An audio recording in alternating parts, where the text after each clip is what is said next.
तर थोडक्यात म्हणजे काय, तर पुरुष म्हणजे एनर्जी व्यतिरिक्त ह्या जगात जे जे काही आहे त्या सगळ्याला मिळून प्रकृती म्हणता येतं आपल्याला. इतका त्याचा बेसिक अर्थ आहे. मग त्याच्यामध्ये सांख्यांच्या टेक्निकल गोष्टींनुसार त्यांनी त्याच्यात विभाग सांगितलेले आहेत की पुरुष आणि प्रकृती सगळ्यात वरती ती दोन मुख्य तत्व आहेत ज्या तत्वांचा कधीही नाश होत नाही. तर सांख्य दर्शनाच्या चौकटीनुसार प्रकृती आणि पुरुष ही दोन्ही नित्य तत्व, दोघांचा कायमचा नाश होत नाही. ती जी प्रकृती आहे त्या प्रकृतीतनं मग पुढे पुढे पुढे पुढे विकृती होत गेलेल्या आहेत, परिवर्तन होत गेलेली आहेत. तर प्रकृती आपण बघितली ह्या अर्थाने की एनर्जी व्यतिरिक्त जे काही आहे त्या सगळ्याला म्हणायचं प्रकृती. आता सत्व, रज आणि तम हे जे तीन गुण आहेत ते प्रसिद्ध आहेत, तसे माहिती असतात सगळ्यांना. त्या तीनही गुणांची साम्यावस्था म्हणजे प्रकृती, ही अजून एक त्याची व्याख्या आहे. अजून एक व्याख्या म्हणण्यापेक्षा जे व्यापक व्याख्या त्याचा अजून एक अंश असं घेऊया आपण त्याला. तर ही झाली तीनही गुणांची साम्यावस्था. तर तीनही गुणांची साम्यावस्था म्हणजेच त्याला म्हणायचं प्रकृती.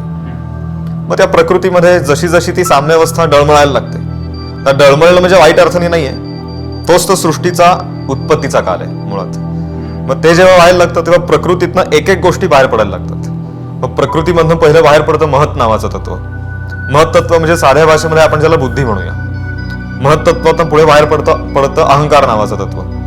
तर त्या अहंकारातनं मग 5 ज्ञानेंद्रिय, 5 कर्मेंद्रिय आणि मन आणि 5 तन्मात्रा, इतक्या सगळ्या गोष्टी त्यातनं एक एक टप्प्याटप्प्याने पायरी करत करत उत्पन्न होतात, प्रकट होतात म्हणूया आपण.